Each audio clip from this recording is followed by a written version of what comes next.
Alright guys, so back at it again with another video on the Mark IV Project GTI. So if you clicked onto this video, you clearly are interested in relocating your battery. So I'm going to go over how I'm doing it. I'll show you every step of the way, what you're exactly going to need and where you're going to put it, how you're going to route it, whatever you need to know. So let's get straight into going over what you're going to need. Also, to be perfectly clear while we're going through this, your safety's number one when you're doing work like this.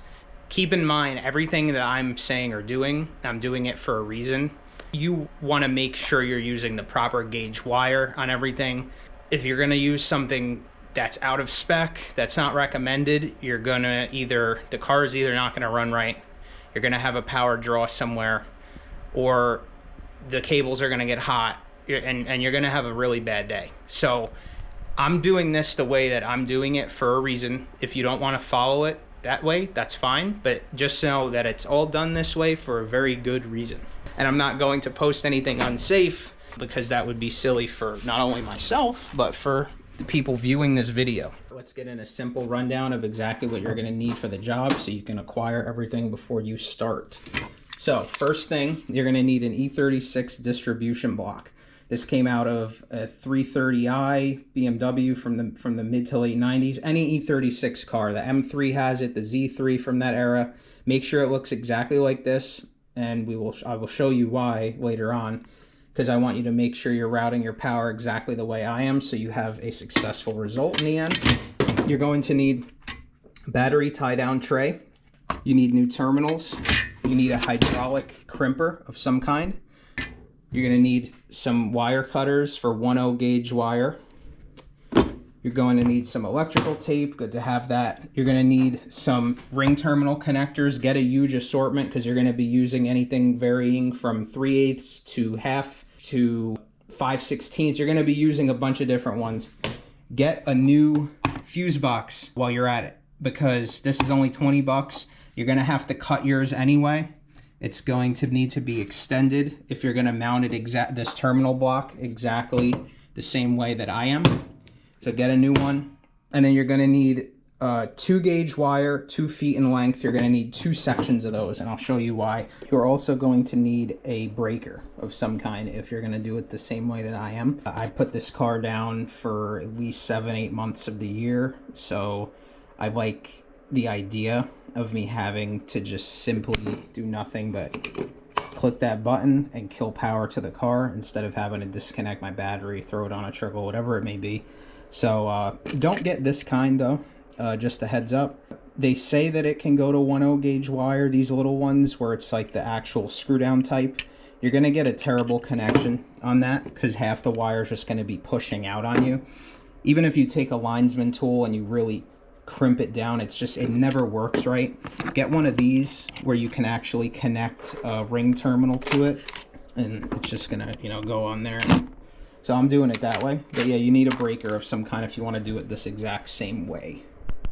One thing that you might want to do first, as you can see, I got a new ground from the chassis to the tranny bolt right there, to that tranny bolt right there. The one that was on the car was just really old. I'm sure yours might be the same way, so just get a new one. You might as well. It's also a 2 gauge 2 foot long cable with 3/8 lugs on each end. So I'm basically going to take my 1/0 gauge wire, and basically what I'm doing is I'm running it through this hole here in the firewall. You can see that there. You can see there where that fat harness is going through. So that's why you're going to take your flathead or whatever you have, a long screwdriver here, and tape your wire around it and just kind of try and poke it through.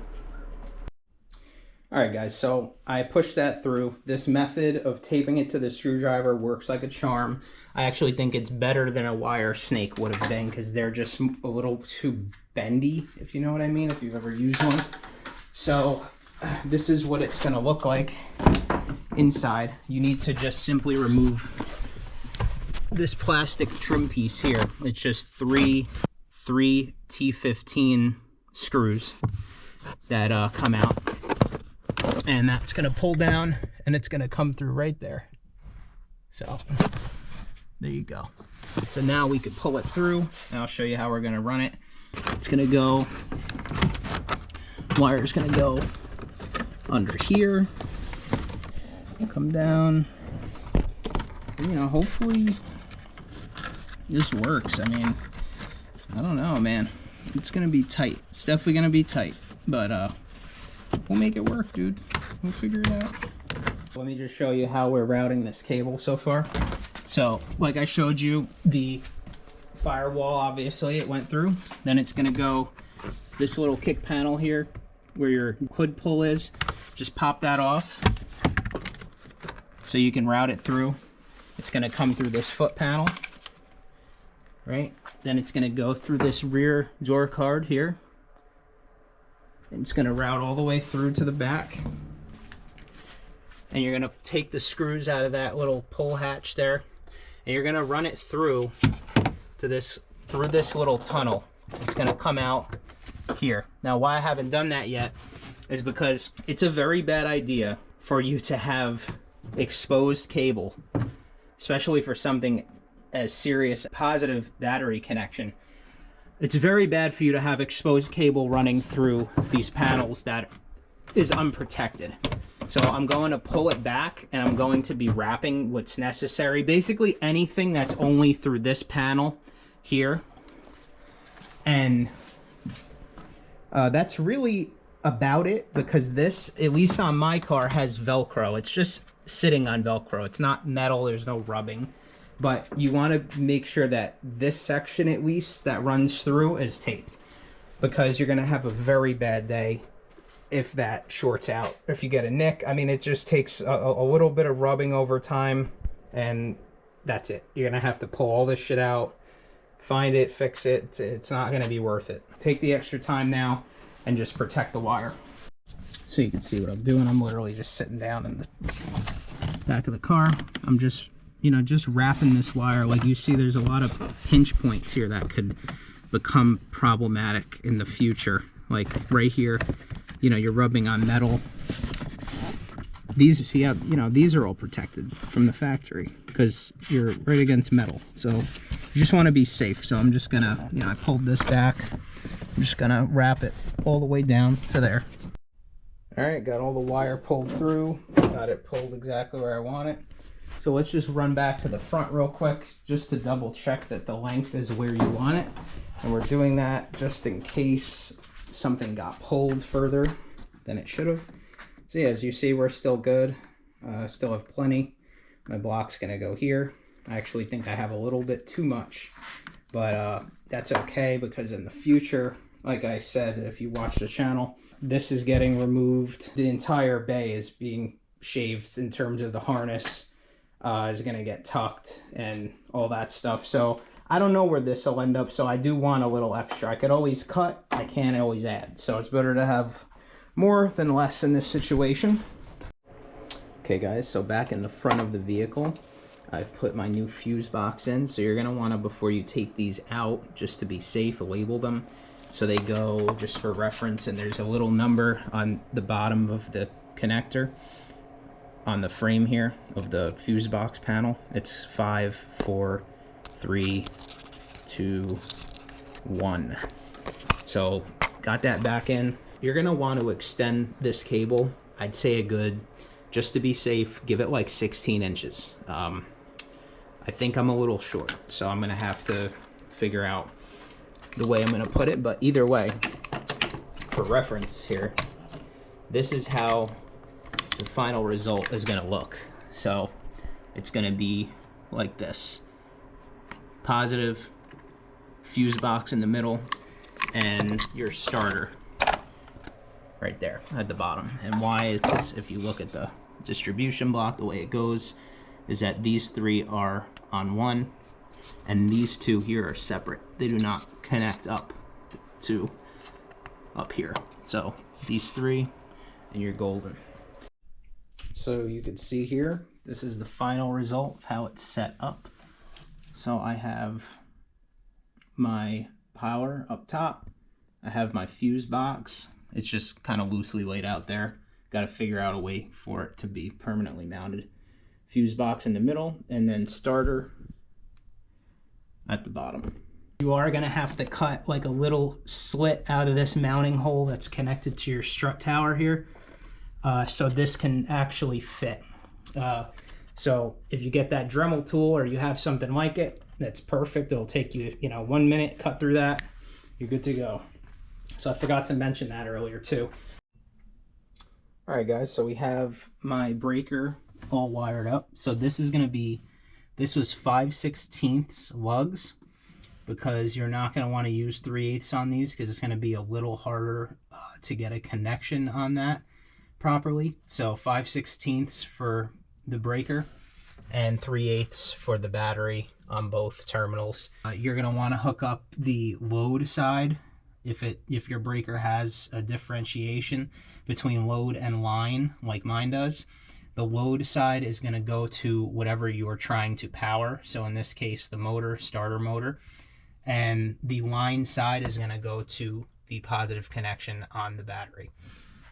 The last step in this process is just going to be taking the 2-gauge ground wire, and you're going to have 3/8 lugs for the battery, like I said, and then you're going to have a half lug on the side that's going to the right there, your ground bolt, so it could fit the M12 bolt that you pulled out of here.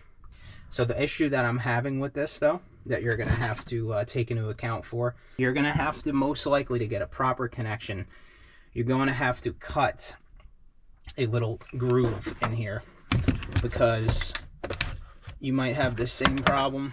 This is not mating properly.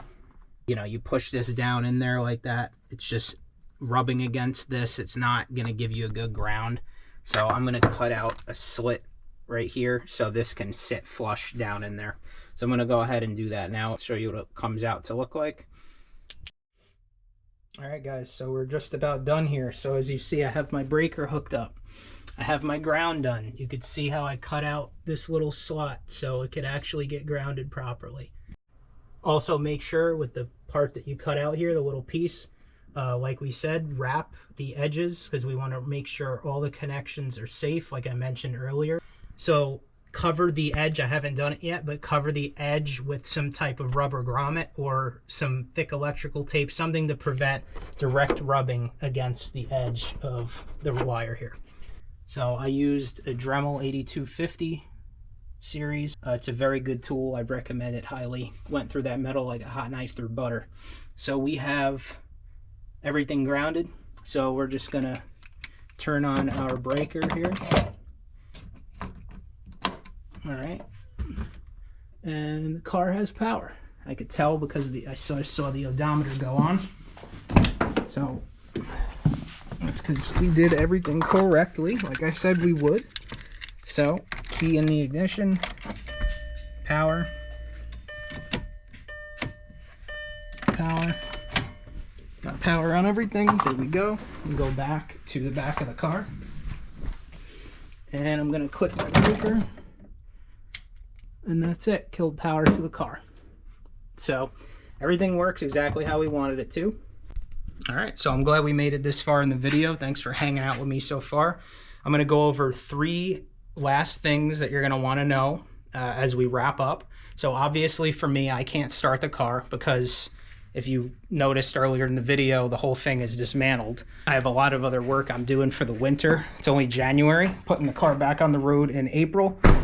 So with that being said, something that you're going to want to do when you start your car, and yes, I promise you it will start if you followed everything the way I did it, you're just going to want to go up like this to each cable that we touch, the fuse, the positive, the starter.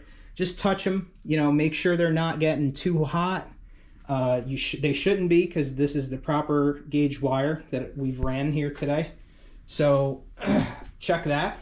The second thing to keep in mind, I'll go back towards the back of the vehicle and show you, is keep in mind, as you see, I'm not mounted up yet. So I think this breaker is going to go like right here. I'm going to self-tap it probably. It'll probably sit like somewhere here, whatever. and then the battery is not tied down, as you see, right? So that's because I'm not sure how I want to go yet. I might go with an AGM battery. I might mount it behind here. I might mount it, you know, however the hell I want, because it's an AGM. You have to keep in mind the problem I ran into with the tie down tray that I chose, which is like this style here, right? Is that there are grooves on this. So you see, like, there's like these little lips. There's 4 of them. And then there's almost no room in between that little lip ring in the center where that holds down your spare. There's almost no room to properly mount this tray flat. So you're kind of run for options. I'm leaving that up to you. You decide what you want to do and what is best for you, because I haven't even decided that far yet. So that's number 2. Number 3 is be safe. Like I said, get yourself a proper cutting tool if you're going to go that method with cutting out that metal for the ground. This one's a Dremel 8250. Like I said, it went through that metal like a hot knife through butter. Now keep in mind, the issue with that is that you're cutting at like 8,000 RPM to get through, and that gets hot really, really fast. So what you're going to want to do is soak a rag, completely soak a rag wet, and stuff it under, and then, you know, wet the surrounding areas, because you will start a fire. If you're not if you're not careful, you can definitely start a fire. So just be careful, obviously. But that's about it. Thank you guys so much for watching. Really appreciate it. This car obviously has a lot being done to it over the next few months, as you can see. Next few years, whatever. It's my forever project. I'm moving, you know, kind of fast with it, but also, you know, money's a thing. So you gotta go at the pace that you can go at. But if you like what you're seeing so far, if this video helped you, please like it and maybe subscribe to the channel. We're still a very small channel looking to grow a bit. So thank you guys. Appreciate it. Have a good one.